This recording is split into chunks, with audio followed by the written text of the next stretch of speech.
Boa tarde, bem dispostos? Tudo bem com vocês? Estava esperando vocês chegarem aqui para a gente fazer nosso 31º dia de uma vida com propósitos. E hoje, nesse 31º dia, o nosso título é Entendendo Sua Forma. Sua forma, eu sinceramente não sei se é forma ou forma, tá? Você não tá nessa live por acaso, tá? Essa live ela fala do nosso propósito de vida, mas não é qualquer propósito, é o propósito que Deus tem para mim e para a sua vida. Então vamos juntos começar nessa tarde, pedindo que o Espírito Santo nos dê, hoje o capítulo fala entendendo a sua forma, que o Espírito Santo nos dê esse entendimento, essa sabedoria, essa capacidade de compreender o que é que Deus tem para nos falar através da mensagem desse capítulo, através desse 31º dia. Serão 40, nós já estamos no 31º juntos. Então, que nesses próximos dias todos e nesse de hoje, o Senhor complemente, a cada vez mais complete a obra que Ele começou em nós. Desde o primeiro momento, quando nós decidimos dizer sim a esse projeto. Olha só quantas páginas nós percorremos juntos nesses últimos 30 dias, né? Passamos de um mês juntos aí, todas as manhãs juntos. Eu convido você agora a abrir o seu coração e abrir também os seus ouvidos para a gente poder ler juntos esse capítulo. Entendendo a sua forma. Assim, tu me moldastes por dentro e por fora, tu me formastes no útero da minha mãe. Salmo 139, versículo 13. Somente você pode ser você mesmo. Deus projetou cada um de nós de modo que não houvesse réplica em todo o mundo. Ninguém tem exatamente a mesma composição de fatores que tornam você tão único. Isso significa que ninguém mais no mundo será capaz de desempenhar o papel que Deus planejou para você. Se você não fizer sua contribuição individual para o corpo de Cristo, ela não será feita por mais ninguém. A Bíblia diz: existem tipos diferentes de dons, existem maneiras diferentes de servir. Há diferentes habilidades para realizar o trabalho. 1 Coríntios 12, versículos de 4 a 6. No capítulo anterior, vimos as duas primeiras, os dons espirituais, formação espiritual, e o coração, opções do coração. Agora veremos o restante da sua forma para servir a Deus. Boa tarde, mãe, benção.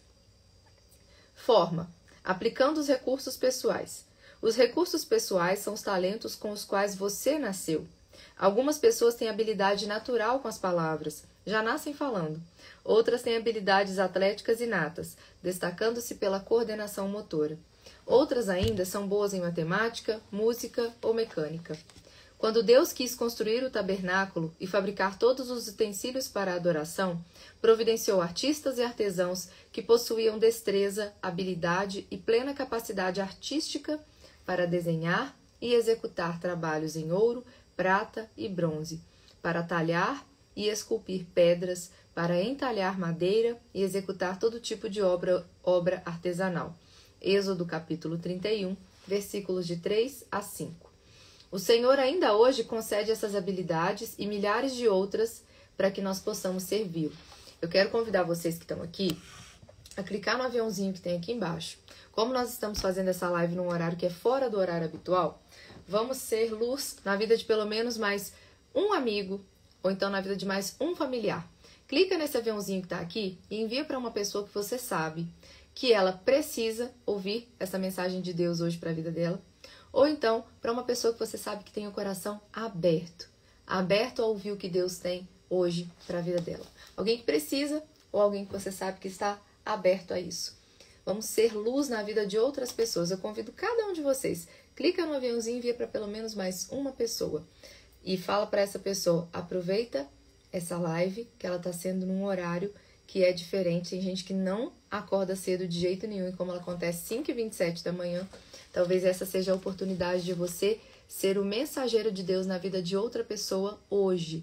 Clicando no aviãozinho e convidando essa pessoa para estar aqui. Se você quiser convidar 20 pessoas, vai ser uma honra que você traga e seja luz na vida de mais 20 pessoas, tá bom? Lídia, mas é meio da tarde, as pessoas estão trabalhando. Nem todas as pessoas que estão trabalhando estão nesse momento, no meio da tarde, ocupadas. Talvez seja o momento que a pessoa parou para fazer um lanche. Talvez no home office essa pessoa tenha uma flexibilidade maior de trabalho. Então, depois da pandemia, nem todo mundo voltou para ambiente de escritório de empresa no mesmo horário e na mesma frequência. Então, bora ser luz na vida de alguém, tá bom? E desde já, o agradecimento, ele é meu, mas na verdade, quem você está agradando é a Deus, tá bom? Então, vamos lá. As habilidades vêm de Deus. Até mesmo as habilidades usadas para pecar foram dadas por Deus. Elas estão apenas sendo mal utilizadas ou corrompidas. A Bíblia diz: Deus dá a cada um de nós habilidade para fazer bem determinadas coisas. Romanos capítulo 12, versículo 6. E visto que as capacidades naturais provêm de Deus, elas são tão importantes e espirituais quanto os dons espirituais. A única diferença é que você as recebeu no nascimento. Uma das desculpas mais comuns que as pessoas apresentam para não servir é: eu simplesmente não tenho nenhuma aptidão a oferecer. E essa é uma afirmação ridícula. Você tem dezenas, provavelmente centenas de habilidades inexploradas, desconhecidas e ociosas, que estão adormecidas dentro de você. Vários estudos revelaram que uma pessoa comum possui entre 500 e 700 habilidades. Ou seja, é muito mais do que você imagina. E tem outra coisa, aquilo de bom que você consegue perceber nas outras pessoas, isso está em você também. É por isso que está, quando você vê diante de alguém, alguma característica que você considera que é um dom, um talento, uma habilidade, isso existe em você, só não está talvez desenvolvido. Talvez você precise primeiro ser curado emocionalmente para que você possa colocar esse seu dom em prática, tá? Por exemplo, o cérebro pode armazenar 100 trilhões de fatos. A mente pode lidar com 15 mil decisões por segundo, como ocorre quando o seu sistema digestivo está trabalhando. O olfato pode perceber até 10 mil odores diferentes. O tato pode detectar um elemento com 1 micron de espessura e a língua pode detectar o gosto de uma parte de quinino em 2 milhões de partes de água. Você é um conjunto de habilidades incríveis, uma criação maravilhosa de Deus. Parte da responsabilidade da igreja é identificar e disponibilizar essas habilidades para servir ao Senhor. Qualquer habilidade pode ser usada para a glória de Deus. Paulo orienta: assim, quer vocês comam, quer bebam, quer façam qualquer outra coisa, façam tudo para a glória de Deus. 1 Coríntios 10, versículo 31. A Bíblia está cheia de exemplos de diferentes capacidades que o Senhor usou para a sua glória. Aqui estão apenas algumas delas: capacidade artística, capacidade arquitetônica, administração, culinária, construção de navios, produção de doces, capacidade para debates, desenho, embalsamento, bordados, escultura, agricultura, pesca, jardinagem, liderança, gerenciamento, trabalhos em alvenaria, composição musical, produção de armas, trabalho com agulhas, pintura, plantio, filosofia, maquinarias, invenções, carpintaria, navegação, vendas, atividades militares, alfaiataria, ensino, literatura e poesia. A Bíblia diz: há diferentes habilidades para realizar o trabalho, mas é o mesmo Deus que dá a cada um a habilidade para fazê-lo. 1 Coríntios 12, versículo 6. O Senhor tem um lugar na igreja onde a sua habilidade pode se distinguir e você pode fazer a diferença. Cabe a você achar esse lugar. Deus concede a algumas pessoas a habilidade de ganhar dinheiro. Moisés disse aos israelitas: mas lembrem-se do Senhor, o seu Deus, pois é Ele quem dá a vocês a capacidade de produzir riqueza. Deuteronômio, capítulo 8, versículo 18. Pessoas com essa capacidade são boas em fazer prosperar os negócios, em fechar acordos ou vendas e em obter lucro. Se você possui habilidade para os negócios, deve usá-la para a glória de Deus. Como? Primeiro, compreenda que a sua habilidade provém de Deus e dê todo o crédito a Ele. Segundo, use a sua empresa ou negócio para atender a necessidade de alguém e compartilhe a sua fé com os que não creem. Terceiro, devolva ao menos o dízimo, 10% do lucro, para Deus, como ato de adoração. Deuteronômio capítulo 14, versículo 23 e Malaquias capítulo 3, versículos de 8 a 11. Por fim, estabeleça para você mesmo a meta de ser um construtor do reino, não um construtor de riquezas. Explicarei isso melhor no capítulo 34. Deus quer que eu faça aquilo que eu sou capaz de fazer. Você é a única pessoa neste mundo que pode empregar suas habilidades. Ninguém mais pode assumi-las, porque ninguém mais possui a constituição exclusiva que Deus lhe deu. A Bíblia diz que o Senhor supre você de tudo o que é necessário para fazer a sua vontade. Hebreus capítulo 13, versículo 21. Para descobrir a vontade de Deus para sua vida, faça um autoexame minucioso, a fim de saber em que você é bom e identificar as coisas para as quais você não tem habilidade. Se Deus não lhe deu a capacidade de cantar bem, Ele não espera que você seja cantor de ópera. Ele jamais lhe pedirá que você se dedique a sua vida a uma tarefa para a qual você não tem talento. No entanto, as habilidades que você efetivamente possui são um forte indício do que o Senhor quer que você faça. São pistas para que você conheça a vontade de Deus para a sua vida.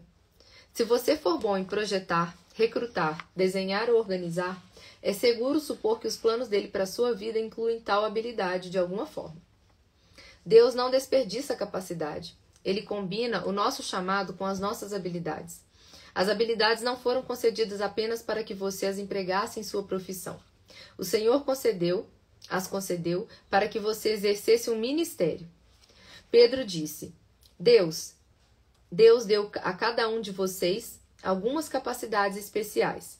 Estejam certos de as estarem utilizando para se ajudarem mutuamente, transmitindo aos outros as muitas espécies de bênçãos de Deus. 1 Pedro capítulo 4, versículo 10. Enquanto este livro estava sendo escrito, aproximadamente 7.000 pessoas usavam habilidades para o ministério da igreja Saddleback, suprindo todo tipo de serviço que você pode imaginar, consertando carros, recebidos em doação para que sejam, por sua vez, doados aos que necessitam, encontrando os melhores negócios para a aquisição de uma igreja, para aquisições da igreja, trabalhando com paisagismo, organizando arquivos, divulgando arte, elaborando programas, projetando prédios, fornecendo tratamento de saúde, preparando refeições, compondo músicas, ensinando música, escrevendo propostas de subvenções, treinando times, fazendo pesquisa para sermões ou traduzindo-os e realizando centenas de outras tarefas que requerem especialização. Dizemos aos novos membros: não importa no que você é bom, você deve fazê-lo para a sua igreja. Forma, usando seu modo de ser. Não nos damos conta de que cada um de nós é verdadeiramente único. As moléculas de DNA podem se reunir em um número infinito de formas. A possibilidade de você algum dia vir a encontrar alguém exatamente igual a você é de 1 para 10, elevado a 2.400.000 de potência. Se você fosse escrever esse número com cada zero da espessura de uma polegada, seria necessário uma tira de papel de 60.000 quilômetros. Para que você tenha ideia do que isso significa, alguns cientistas acreditam que o número de todas as partículas do universo não passa de 10 seguido a 76 zeros, muito menor do que a possibilidade do seu DNA. Sua singularidade é um fato científico de vida. Quando Deus o fez, ele quebrou o molde. Nunca mais houve e nem haverá alguém exatamente igual a você. Percebem isso? Nunca houve e nem haverá alguém exatamente igual a você. É óbvio que Deus aprecia a diversidade. Basta olhar em volta. Ele criou cada um de nós com uma combinação exclusiva de traços de personalidade. Deus fez os introvertidos e os extrovertidos. Fez pessoas que gostam de rotinas e as que gostam de diversificar. Fez os racionais e os emocionais. Algumas pessoas trabalham melhor em tarefas individuais, enquanto outras têm melhor desempenho em equipe. A Bíblia diz: Deus age por intermédio de homens e de maneiras diferentes, mas é o mesmo Deus que atinge os seus propósitos mediante a todos eles. 1 Coríntios 12, versículo 6. A Bíblia apresenta provas suficientes de que Deus usa todos os tipos de personalidade. Pedro era sanguíneo, Paulo era colérico, Jeremias era melancólico. Quando você vê as diferenças de personalidade entre os 12 discípulos, fica fácil entender a razão de alguns conflitos interpessoais. Não existe temperamento certo ou errado para o ministério. Todos os tipos de personalidade são necessários para equilibrar a igreja e dar-lhe sabor. O mundo seria um lugar muito chato se fôssemos a versão feijão com arroz. Felizmente, as pessoas apresentam muito mais variedades. Seu modo de ser, isto é, a sua personalidade, influenciará de maneira direta a maneira e o lugar em que você usa as habilidades e os dons espirituais. Por exemplo, 2 pessoas podem ter o dom da evangelização, mas se uma é introvertida e a outra é extrovertida, esse dom será expresso de formas diferentes. O marceneiro sabe que é mais fácil trabalhar no sentido das fibras da madeira do que de um modo perpendicular a elas. De igual maneira, quando você é forçado a atuar de certo modo fora das suas características, do seu temperamento, cria-se uma tensão e um desconforto, que ainda se fazem necessárias quantidades extras de esforço e de energia, sem falar que os melhores resultados não são atingidos. É por isso que imitar o ministério de alguém jamais produzirá resultados. Você não tem a personalidade da outra pessoa. Além do mais, Deus criou você para ser você mesmo. Você pode aprender com o exemplo de alguém, mas deve filtrar o que aprende por meio da sua forma. Temos hoje muitos livros e ferramentas que podem ajudá-lo a compreender a sua personalidade, a fim de que você possa determinar como usá-las para Deus. Como num vitral, nossas diferentes personalidades refletem a luz de Deus em muitas cores e padrões. Isso abençoa a família do Senhor com intensidade e variedade, e também nos abençoa pessoalmente. É agradável fazer aquilo para o qual Deus nos preparou. Quando atua de forma coerente com a personalidade que Ele lhe deu, você se sente realizado, satisfeito e produtivo, utilizando as suas áreas de experiência na sua forma. Só vou pegar um pouquinho de água aqui para mim do lado e já volto. Peraí.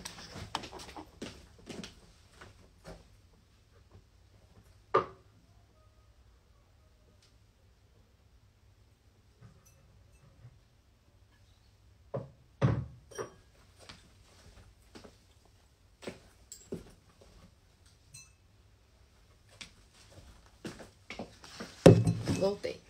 Tô tendo que sentar nas minhas almofadas aqui da cama, porque a cadeira é muito mais baixa do que a mesa aqui do quarto.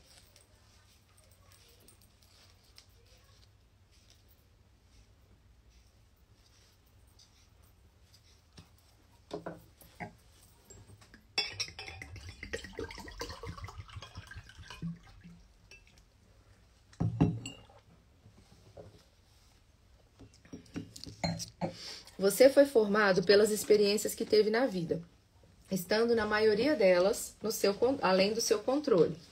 Mas Deus permitiu que acontecessem para cumprir o propósito na sua formação. Romanos capítulo 8, versículos 28 a 29. Ao determinar a sua forma para servir a Deus, você deve examinar ao menos 6 tipos ou áreas de experiência do seu passado. Experiências familiares, o que você aprendeu vivendo com a sua família. Experiências educacionais, quais eram as suas matérias favoritas na escola. Experiências vocacionais, em quais empregos você foi mais eficiente e gostou de trabalhar. Experiências espirituais, qual foi a época mais relevante com Deus. Experiências ministeriais, como você serviu a Deus no passado. Experiências dolorosas, com quais problemas, mágoas, espinhos e provações você aprendeu. E aí, eu fui respondendo essas perguntinhas a lápis aqui, entendeu? Então, essas perguntas, depois você pode pegar, reassistir essa live lá no canal do YouTube e responder cada uma dessas áreas de experiência do seu passado, ok? É a última categoria, experiências dolorosas, que Deus mais usa a fim de te preparar para o ministério. Deus jamais desperdiça uma dor. Na verdade, é muito provável que seu ministério mais significativo surja da sua dor mais significativa. Quem poderia testemunhar melhor aos pais de uma criança com síndrome de Down do que um outro casal cujo filho apresente as mesmas características? Quem poderia ajudar melhor na recuperação de um alcoólatra que alguém que tenha combatido o demônio do alcoolismo e alcançado a liberdade? Quem poderia confortar melhor uma esposa trocada por uma amante do que uma mulher que tenha passado pela mesma agonia? Deus intencionalmente permite que você passe por experiências dolorosas, a fim de capacitá-la a trabalhar com outras pessoas. Gente, isso aqui que eu tô lendo para vocês, hoje no intervalo, antes do intervalo pro almoço agora, teve um momento de oração, e na palestra que estava acontecendo foi falado exatamente sobre isso. Exatamente sobre o que está falando aqui agora, nesse capítulo. Quando alguém estiver aflito, seremos capazes de lhe proporcionar o mesmo conforto que recebemos de Deus. 2 Coríntios 1, versículo 4. Se você realmente deseja ser usado por Deus, deve entender uma verdade poderosa. As mesmas experiências que te trouxeram mais arrependimento e ressentimento na vida, aquelas que você gostaria de esconder e esquecer, são as que Deus quer usar para ajudar os outros. Elas são o seu ministério. Para que Deus utilize suas experiências dolorosas, você deve, antes de tudo, desejar compartilhá-las. Você precisa parar de encobri-las e deve admitir honestamente as faltas, os fracassos e os temores. Fazer isso provavelmente tornará o seu ministério mais eficiente. As pessoas são sempre mais encorajadas quando lhes contamos que a graça de Deus nos ajudou no momento de fraqueza do que quando fazemos alarde da nossa força. Paulo compreendeu essa verdade, por isso era honesto sobre seus acessos de depressão. Ele admitiu: eu acho que vocês devem saber, amados irmãos, que tempos difíceis nós atravessamos na Ásia. Fomos realmente esmagados e oprimidos, e tivemos medo de não conseguir sobreviver. Sentimos que estávamos condenados à morte e percebemos como éramos fracos demais para socorrer-nos a nós mesmos. Isso, porém, foi bom, porque assim que nós colocamos tudo nas mãos de Deus, o único que poderia salvar-nos, pois é capaz de levantar até os mortos, e Ele nos ajudou mesmo, e nos salvou de uma morte terrível. Sim, e esperamos que Ele faça assim sempre. 2 Coríntios 1, versículos de 8 a 10. Se Paulo tivesse mantido em segredo esse momento de dúvida e de depressão, milhões de pessoas jamais haveriam se beneficiado dela. Somente experiências compartilhadas podem beneficiar os outros. Aldous Huxley disse: experiência não é o que acontece com você, é o que você faz com o que acontece com você. O que você fará com as suas experiências? Não desperdice a dor. Use-a para planejar, para ajudar os outros. Ou seja, de acordo com o que acontece com a gente, e nós escolhemos agir ou reagir diante das situações, e também a parte que a gente utiliza as nossas experiências de dor como forma de ajudar os outros através do nosso aprendizado, isso é fantástico e tem total a ver com os propósitos de Deus para a nossa vida. Após analisar as 5 vias que Deus utiliza a fim de moldá-lo para o ministério, espero que você chegue a um profundo reconhecimento da soberania de Deus e obtenha uma ideia clara de como Ele o preparou para o propósito de servi-lo. Utilizar a sua forma é o segredo tanto da frutificação quanto da realização no ministério. Você será realmente eficiente quando utilizar seus dons espirituais e habilidades na área de interesse do seu coração, de modo que você obtenha a melhor expressão da sua personalidade e das suas experiências. Quanto mais adequada a combinação, mais bem-sucedido você será. Pensando sobre o meu propósito de vida, tema para reflexão: ninguém mais poderia ser eu. Versículo para memorizar: Deus deu a cada um de vocês algumas capacidades especiais. Estejam certos de que as estarem utilizando para se ajudarem mutuamente, transmitindo aos outros as muitas espécies de bênçãos de Deus. 1 Pedro capítulo 4, versículo 10. E a pergunta para meditar: que capacidade dada por Deus ou experiência pessoal posso oferecer à minha igreja? Então pare e pense: qual capacidade dada por Deus ou experiência pessoal posso oferecer à minha igreja? Pensem e reflitam. E agora a gente vai fazer a nossa caminhada quaresmal, tá? Mas antes, boa tarde, Elaine. Vou pedir a vocês que façam print aqui da tela, tudo bem? Para vocês compartilharem, convidando outras pessoas para acessar a nossa playlist lá do YouTube e também a nossa live de amanhã, que também vai acontecer nesse intervalo de almoço, combinado? Então vamos lá, prepara aí a mãozinha para vocês fazerem o print. 1, 2, 3 e pronto! Muito obrigada, Senhor, pela vida de cada pessoa que participou hoje dessa nossa live e também muito obrigada pela vida de cada pessoa que vai ouvir em algum momento essa playlist com cada uma das lives e vai viver essa jornada e descobrir finalmente os propósitos de Deus para a vida de cada um, tá? E para fechar, eu quero pegar uma passagem aqui que eu estava lendo enquanto vocês iam entrando, que saiu aqui para mim. Cultivar a alegria, Eclesiástico capítulo 30, versículos de 22 a 27. Não entregue a tua alma à tristeza. Não atormente a ti mesmo em teus pensamentos. A alegria do coração é a vida do homem e um inesgotável tesouro de santidade. A alegria do homem torna mais longa a sua vida. Tem compaixão da tua alma. Torna-te agradável a Deus e ser firme. Concentra o teu coração na santidade e afasta a tristeza para longe de ti, pois a tristeza matou a muitos e não há nela utilidade alguma. A inveja e a ira abreviam os dias e a inquietação acarreta a velhice antes do tempo. Um coração bondoso e nobre banqueteia-se continuamente, pois os seus banquetes são preparados com solicitude. Palavras do Senhor, graças a Deus. Então, deixa eu dar um beijinho aqui. Palavra de Deus. Então, um ótimo dia para vocês. Beijo grande para vocês e até amanhã. Fiquem com Deus. Acompanhem os stories.